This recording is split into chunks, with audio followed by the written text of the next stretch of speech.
about your move to Bangalore. What were your expectations? Was the move smooth? And how was the transition between like Indonesia and India? Yeah. So we are coming from Indonesia and we lived in Jakarta for 4 years.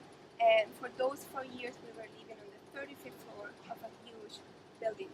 So when we decided to move to India, we talked to the school and we told them, hey, our main priority is to stay in the low ground. We don't want to live in a big. And we didn't like it. And the school was very positive and very supportive. They found an apartment in Shoba Circum. Picture of NCC, we thought it was a really big block-style building compared to what we were coming from Indonesia. However, the units inside are quite spacious and nice, but from the outside, you know, with our standards of what Southeast Asian kind of standards were, the apartments were much smaller there. And so NCC is actually, I would say, those units are probably as spacious as ours, but it is a larger building, which is something we wanted to get away from. Yes. As I was saying, we really like Shoba Circum because it's a very expat community. A lot of teachers from other international schools, they live there as well. And some of the people who live there, the Indian people, they're very well traveled. So also the community is surrounded by trees and a lot of nice gardens. If you have a family, kids can go out and play and you don't have to worry because we have nice security, we have green areas where kids can run around and play. I would say that's one of the nicest things about our community. I think is that it is an enclosed comp, just a little bit of respite. It does feel very Western, and when I'm inside there, the stucco buildings looks like anything that I would see in Southern California, which is. He looked at like 3 or 4 apartments, and we finally took an apartment. When we came here, we were very happy. We shipped our bags in advance, so we came here and all the bags were at school. The school moved into our house, and the transition was quite smooth. It was quite smooth. We went out shopping. The school took us shopping. We got everything that we needed. They set up our bank cards and everything. Everything happened actually. Also, when we moved in, and I thought this was really nice, we had like a nice letter and telling us like, hey, don't drink tap water. If you want to wash your vegetables, you can add a little bit of vinegar. If you need anything, please call me. Here's my number. So that felt nice. You don't feel like you're dropped in a house in very a personal foreign country. also, Yes, so you feel yes. like you're taken care of. It was. We had some food in the house, I believe. Yeah, there was some Yeah. survival rations when we first Yeah. arrived. Yeah, that was nice. And how far is Shoba Circum from here? Like, what is it? Centrally located. It's about 15 minutes to school, and the opposite direction is maybe 15 minutes to town, and then it's probably only 6 or 7 minutes to the RMZ Galleria. So it's really it's very close to RMZ Galleria. You could walk it very easily if there wasn't a large road to cross. So as far as being centrally located, it's equal distance to town, where you'll find a gym and the breweries and the grocery stores, and you know this place is really developing a lot. There's a lot more restaurants now than there used to be, and then the commute going to and from school is quite nice because it's the last stop on the way to school, so it's a direct route on the bus, and it's the first stop on the bus coming home. So it makes the commute very. The priority is to be next to restaurants, and if you're young and single, then it might be justifiable to make that 1-hour commute each day and to stay in a place like Kamanahali. And some teachers do it. And some teachers do it, and for them it makes sense for their life. But for us, you know, we're married. We don't, even though we don't have any kids, it's nice to have that quiet compound feel. And so the priority for us was always close to the gym, close to restaurants, close to grocery stores, and close to work, because 5 days a week we go to work, and these other things happen sometimes, but we always have to go to work. So that was the priority, and that's why we ended up over. So what are your weekends like? Since you said you're quite close to the school as well as the city, what are the things that you all do? Yeah, it's kind of, Bangalore's kind of a make-your-own-fun type of place in a way, because just crossing over that flyover, if you really want to go into the city, it's about a 1-hour drive, and I think people used to do it all the time, but now that Sakaharna Nagar and RMZ Galleria have developed so much, there's a movie theater right next to us, and there's Druid Garden is a brewery that's close by, and restaurant slash bar, they have cocktails and decent beer, and so I enjoy drinking beer, and Bangalore is a nice brewery capital. Yeah, Actually, that's it so is. nice, It yeah. really is the brewery capital of India. And so if you like IPAs or stouts or you appreciate just microbrews, you can get it. And so that's something that I can justify going over the ball. If it's on a Sunday, the traffic's not so bad, so that I'll go we'll have some drinks and then some food. I think that, you know, the expat community, we're all so close to each other. Like, we have such a nice friendship. Most of the weekends we just plan things. Let's go, just like, let's go to my house, and then we're gonna play some games and have some beers and chat. The expat community in Bangalore, you know, we're very united, and we usually spend our weekends together. Like, sometimes we have like wine and reading days. We make soap, we make candles. It's kind of like you said, make your own fun here. So we prepare a lot of activities, and I think that's how 2 years have gone by now. Just Yeah. by little simple things. My biggest outlets here have been my guitar, our garden. We have a nice vegetable garden, a bunch of tropical plants. It's really enjoyable to keep the garden going. We got a cat recently, so now we're very happy to be pet owners. We have a fish tank, so it's a planted aquarium with carbon dioxide, and it's all growing very nice. And so between the fish tank and the garden and the guitar and the gym, I go to the gym regularly. And I bought a PlayStation, so now I do play video games as well. And our friends, we have. And our friends. Yeah.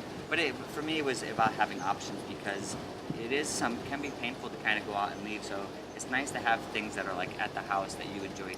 Go ahead, start your question. So I'll ask the first question and then we'll go back to about the CIS community. Okay. And then we can like probably just finish off with like traveling.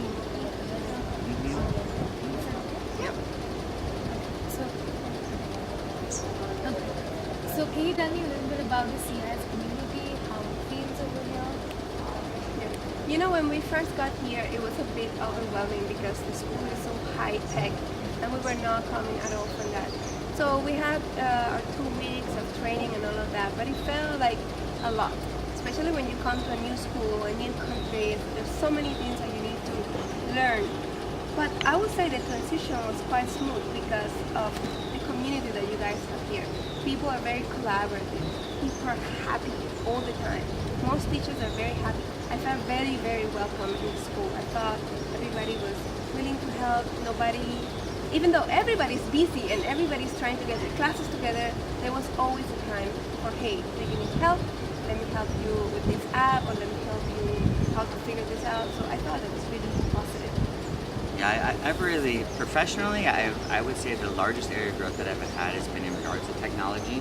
And if you embrace it, this is almost like an analogy for India, if you embrace it and you move with it, right, it can be very enriching, you know? Yes. And rather than trying to fight against it. And so and that's what I found with the technology for sure. They submit on the iPad. There's cool augmented reality things that you can do. And my class has been a much more enriching classroom with having that. So I would say that's really huge. I'd say also in the high school it's quite collaborative. I think that people are very welcoming to work with people and bounce ideas off each other. And there's plenty of support there. People enjoy, and in the hallways and the common areas, I would say that it's quite palpable. People kind of radiate. The students seem happy. The staff seem very happy. And parents are really happy. What's the best thing about the school? They say, I don't know, but my child loves coming to school. Whenever they're sick, they're like, I still want to go to school. It's very hard to keep the kids at home because they love school. I don't know what it is. I think we're doing something right, but the kids and the parents are very happy here. This year we've been, I would say there's been a lot of movement forward, building relationships between students and teachers with these after-school soccer matches that we've been having. We've been playing soccer on every Monday and Thursday after work, and then even on Sundays now.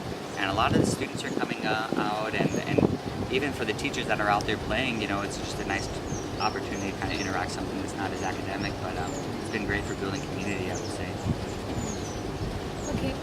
So the past 2 years, what are your thoughts about India and life? Well, we love the weather. We were coming from Jakarta, as I said, and it was so humid and very hot. And here the weather is fantastic. It reminds me of California, right? Yeah. The food, oh God, the food is so good. Yeah. I I eat a lot of Indian food. I really enjoy it, and I think if for people who decide to come to India, I think that hopefully, when people, whoever's doing the hiring, you have to see that somebody has to want to be here.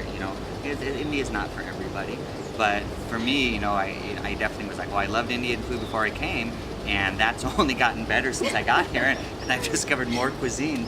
So South Indian food and North Indian food, and all this millions of subcultures of the different regions within India. It's very diverse. Coming from Indonesia, where basically nobody spoke English, we were like, oh God, now we're going to India and now we have to learn a new language. But no, everybody out there speaks English, so it's so easy. You go out and everybody can understand you. There's no miscommunication. You can get service wherever you go because everybody speaks English. The transportation system and the cell phone system are both very well connected, and I think here everything can be done through an app, and so any food can be delivered, any service can be delivered, anything you need can be done through apps like Uber or something, and so even when you want to move around, then there's going to be an Uber at your door anywhere in the city within 5 minutes, and you can get that any time of day or night, I would say. So it's very easy doing whatever you want to do and not owning a car, and it's a huge relief not having a car. I don't miss driving. What's the traffic in India? Yeah. Traffic here is painful. Yeah. Well, the thing about traffic here is that it's a different type of painful because it's very loud. The cars aren't moving yet. Everyone is on the horn, and it's like, what are you honking at? But here people tend to drive with echolocation. It's like, honk, honk, honk, I'm here over your right. Oh, you're behind me to my back right. Oh, honk, honk, I see you there. Oh, honk, honk, honk, I'm over here, guys. Right? Everyone is just honking. Yeah. I mean, I see very few car accidents, surprisingly. Well, another thing that I really like about India is the health service is so good. I think everybody knows, there's a really great doctors here. So every time I've gone, there are two hospitals nearby, which is Columbia Asia and Aster Hospital. Yeah, it's really good. It's really good. The doctors, they're very knowledgeable. They do their research. They try to help you. I think that's a big plus. And it's very it's so close by. cheap. Mhm. It's very cheap. Yeah. Compared to places like the US, it's 1,000 times cheaper. Yeah. You can have a lot. Besides the Indian food, also there are a lot of good restaurants in this city. We have a lot of Italian and Japanese, all that kind of food, and I also see a lot of organic food too. I was talking to a parent the other day, and she told me, I think one of the greatest things here is that the vegetables are so tasteful. They taste better than anywhere else. So many vegetarians there, and it's the basis of the diet. Everything is on vegetables, so there's always a plethora of fresh vegetables available, and for very cheap. If you just ate vegetables, I mean, you could buy it. They cost next to nothing, and we can get access. Recently there was Brussels sprouts at the grocery store, but even strawberries and blueberries and kind of nice. And the mangoes. When the mango are season. Mango season starting. Yeah. When people talk about Indian food, people imagine like the naans and the curries, right? But what people don't know is Indian food is mangoes. That's like the most famous food of Indians. Indians love mangoes, and the varieties. Holy cow! There's. But it's the little things that make such a big difference. Those kind of things like eating nice veggies, nice breweries. We have a lot of wine. We have done, I think, 2 wine tours. Oh We've yeah, done that's that, true. Yeah. and that was really nice. And in the outskirts now, there must be 3 or 4 different wineries. You can go and do a day tour, and they'll feed you and give you wine, and then you can buy a bottle and take it home.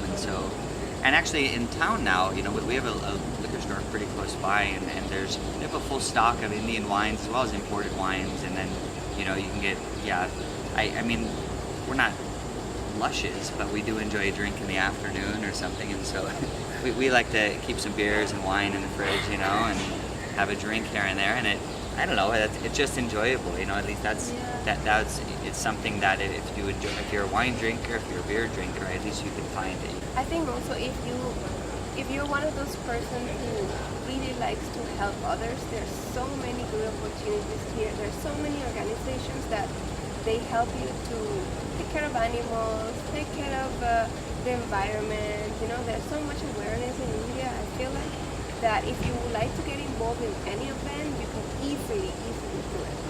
Yeah, even through the school, there are a lot of groups and all that do a lot of charity work. Charity. It's easy to get involved. Yeah, there's a lot of work that needs to be done in India, and So, and there's plenty of nonprofits who are doing wonderful work.